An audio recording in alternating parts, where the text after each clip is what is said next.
Hey everybody, welcome back to Travel Trailer Nation. Today we're going to talk about the bedroom.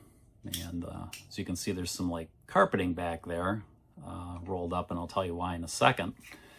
If you have a Brooklyn bed, for instance, or another bed that you bought for your travel trailer that replaces the standard, pretty lousy RV beds that they put in, chances are you're going to have a hard time opening the storage area underneath the bed. And in the Delta, they put 40-pound shocks in there to raise the bed. The problem with that is that just doesn't make it with a Brooklyn bed on it.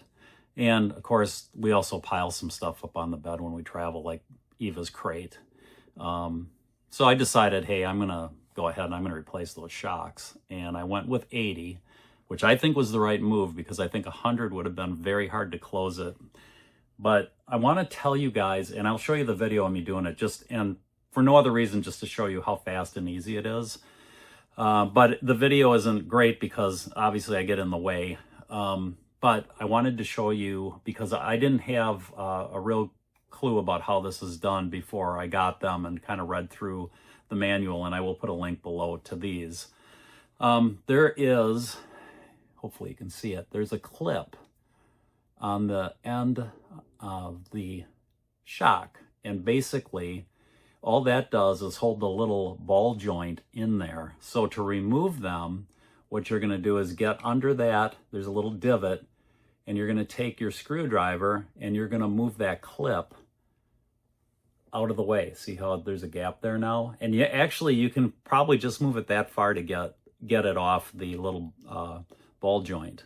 And then you're going to go down to the lower one and you're going to do that. And then you'll take your new ones and you don't have to do anything with the clips. You just need to push really hard to snap them in. And you'll see in the video, I had kind of a hard time getting the top one in, but it's doable. It was just a matter of leverage for me.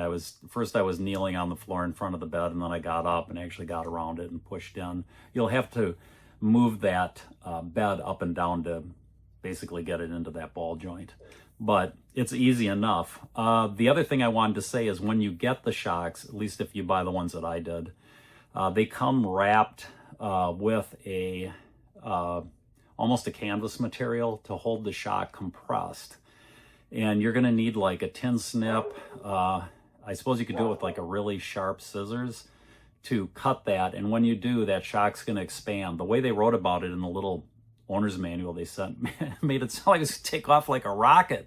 And it doesn't. It's not that bad, but I would hold it at, you wouldn't want it facing towards you, but away from you, and it'll expand. And so I cut both of those off before I came in. Then I brought both of them in, came in. This whole job took a whopping maybe 10 minutes, which is probably about as fast as anything I've ever done in here. But man, I'll tell you, you'll see at the end, if I were able to lift it with one finger, I could, but I have to reach so far under to get to the wood underneath the mattress to lift it. But it is a major improvement. So it's something you might want to consider if you have an aftermarket mattress on your bed and you have a hard time actually opening that up. Underneath the bed, we put the carpet. Now it's not under there because I knew I was going to do this, and it is a pain to lift that up to actually move stuff in and out. We put the carpets in there. We put Eva's dog food in there, her bowls. So, we definitely utilize it. And we have a vacuum in there, of course. So this makes it usable again, as opposed to a struggle. So hope this helps, and until next time, happy camping. Now let's go to the video. All right, folks, this is supposed to be a pretty easy replacement. I'm going from 40 pound, I guess they're 40-pound shocks for the bed, because we have the Brooklyn mattress on it, which is just too heavy for this. I'm going to pop this one off. These are 40, I'm going to 80. That should be good enough. There's a little clip here that apparently you have to get behind and move out of the way. It doesn't have to come all the way off. in order to get the shock off. There we go. But, you know, this one, we'll do it anyway. There's one. Now I got to get down here and get the other one off. It's easier than I thought it was going to be. I don't know if I can get that off this way or not. Kind of a one-man show today.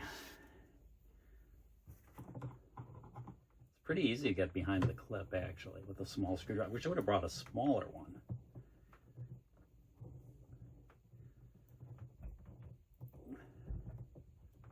I don't plan on reusing these anyway.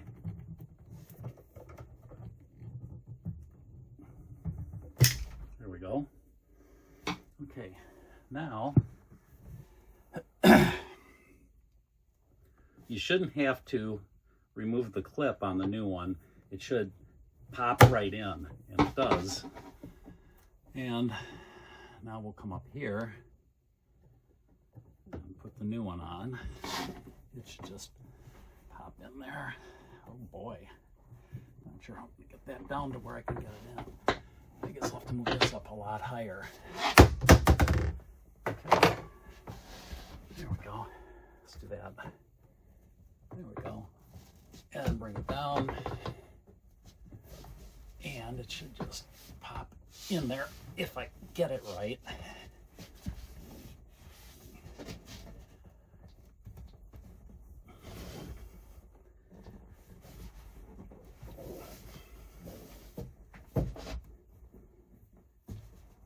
There we go. All right. Holy shit. That is much stronger. Okay, I'm just going to move to the other side and do the same thing. That's how you do it. Hopefully that video turned out okay. I don't know. I was probably in your way for some of it. One finger. Well, I got to reach under so it won't be. Ta-da! Easy peasy.